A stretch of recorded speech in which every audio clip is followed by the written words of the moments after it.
I would say cultural issues are an important thing in Oklahoma, being a very conservative state.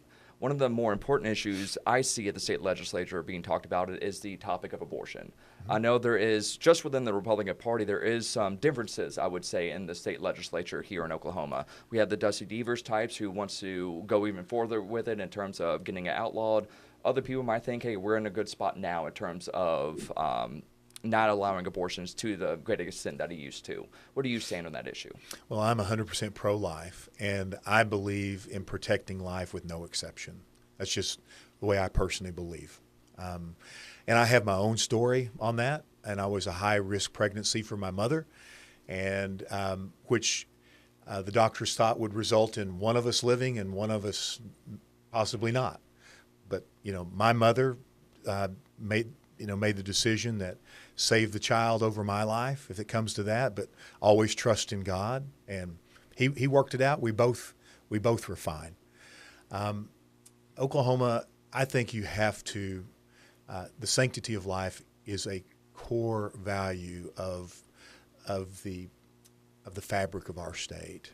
I mean, the way that you treat and approach life sets the tone, the mood, the standard for everything else that you do.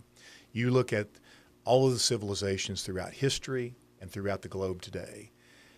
Our cultures are defined, all of them are defined by to what level we respect life.